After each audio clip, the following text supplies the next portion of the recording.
Young moving out, not really sure what he hopes to accomplish. I mean, he's like pretending to have map control here by being out in the middle of the map, but all that's going to happen is he could just either get countered, hard countered, and lose this, or he could get flanked and lose that army. Of course, the DTs will survive unless there's good comm setting, but still has to be very careful with his army. I don't know why he's trying to put so much pressure on Tenryu. He's got to realize that, I mean, alone he's not going to be able to do anything. He's just only leaving himself open to counters or the combined forces of both these armies, as you see here.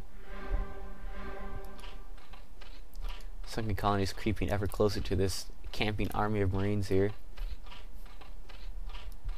And Dea going to take this expansion at the top left. And not quite sure why he just wouldn't take his natural. It seemed like it'd be a safer position, but I guess he wants to rely on the very mobile Marine army of Tenryu to protect his expansion.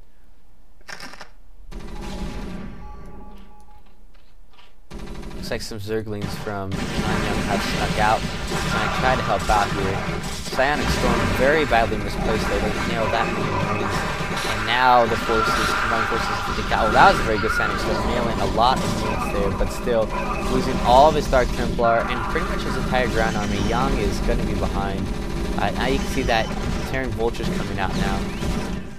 And they're going to be able to lay down Spider Mines and pretty much keep Yang, even non-Yang, effectively contained in his base with those Spider Mines until Observers or Overlords with speed are brought into field to play. Spire almost finished for non-Yang. Spire is done for Dea, and you can see the Mulus just popping out right now. And actually, Dea going to go ahead and take his natural expansion, realizing, hey, we just killed Yang and Yang Ya's main forces. And more static defense. I mean,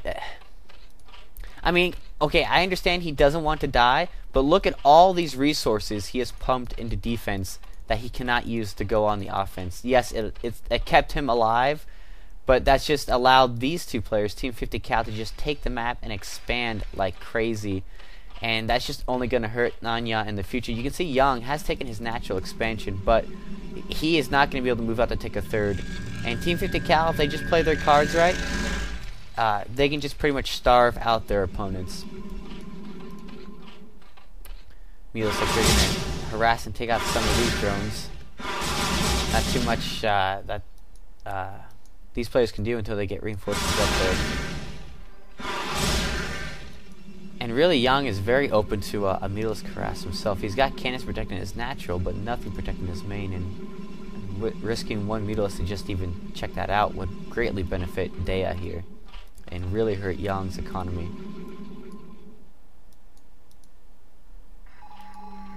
So now it's just pretty much going to be just massive force buildup by Team 50 Cal. Probably going to wait for... There's got to be a couple siege tanks, maybe? No, doesn't look like it. A couple siege tanks could start putting some hardcore pressure on Yang here. And, I mean, Yang really does not have that much at all. Granted, there are Mulus from non-Yang, but these Marines here will just chew them up instantly. I mean, it's not that big of a Mulus force here. Not to mention with Dea's own Mulus force, he can greatly help out those Marines.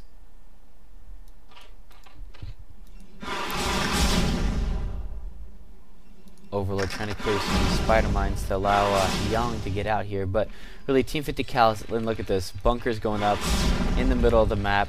Team 50 Cal is just in such a superior position right now, and looks like they're just setting up to begin an initial initial bunker defense here to start putting pressure on Yang. Might force Team Yang to move out here actually and try to engage this, but I don't know, there's a lot of forces out here. And it looks like Team Yang is going to go for it. Looks like they're going to try to bust these bunkers. Of course, if there's Marines inside those bunkers, they're not going to get stormed very well. And one random storm that doesn't do too much. Science are coming down. Nice EMP. Catches two of those 4 High Templar, draining their energy. Not to mention draining shields of those units as well, making them more susceptible to fire. Here come the siege tanks to begin the push on Yang. Yang trying to get out to do a flank. Not going to work though. You can see Team 50 Cal is reacting to that very well. Vultures coming in trying to snipe those High Templar. Nice storm on some of those Mulus though. A lot of them get hit there. overload from, oh, nice irradiate there on those Mulus. No splitting going on. Gotta split those Mulus out of there, taking too much damage, and now Team Young's Mulus force, non-Young's Mulus force is gone. Young, his Dragoons caught out of position, are also going to be taken out as well, and that's just going to leave Young open for a counterattack.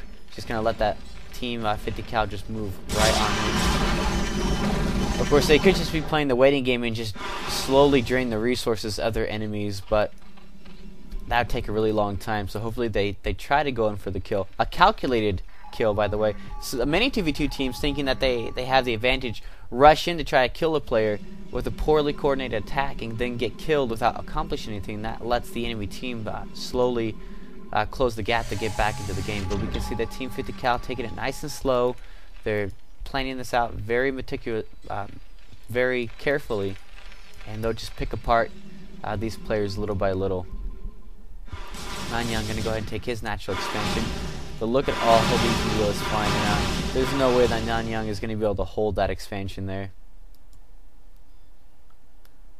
These Zerglings and Mulus flying out and about, trying to do something, not quite sure. You can see Yang trying to move out as well, but Xicheng's and these bunkers really damaging the lineup. Ouch. Losing a lot of forces without doing too much damage. Checking out a turret and a supply depot. And now these Marines are going to try to come in here. Nope, not going to be able to clean them up. But these Mulus might try to do that. Not quite sure why Dea hasn't tried to clean up this expansion. Maybe he's just going to wait for the hatchery to finish before taking it out to make Nyana waste those resources. But I don't know why Tenryu hasn't put down. He's only got one factory. I mean, and his mineral rate is climbing steadily. He needs to put down one more factory at least. Get the machine shop and just start pumping tanks and just start putting pressure on Yang. I mean, they can just slowly. I mean, now that they got a good bunker system set up here, they can slowly just start bunker pushing their way into Yang's base and start taking out this natural expansion. You don't want these guys, and this expansion goes down to these Mulus here. Of course, Young trying to do a counter, but again, you've got to realize that these players know exactly what is going on everywhere at once. And look at all these Mulus by Dea. 95 supply worth of Mulus, and they're just tearing up these Dragoons. Not to mention the Marines to support there. These Dragoons just getting annihilated. Now Team Young, really, there's just no hope for them. After this many failed attacks, yep, you can see that they leave the game. So Team 50 Cal takes the lead, and just, I mean, not using brute force, but just letting their opponents just keep. It's like a wave barrier. You let the tidal waves just constantly keep breaking up against the barrier until it just loses its power, as you could say. So that's what happened. What 50 Cal did here. They made their little wave barrier and waited till Yang and Nyana wasted their resources and their energy on trying to break this, instead of just going for the dagger to the throat type of approach. So this was game 1. So we're going to go ahead and move on to game 2 between 50 Cal and Team Young, as I like to call them. So this is PsyonicReaver, moving on.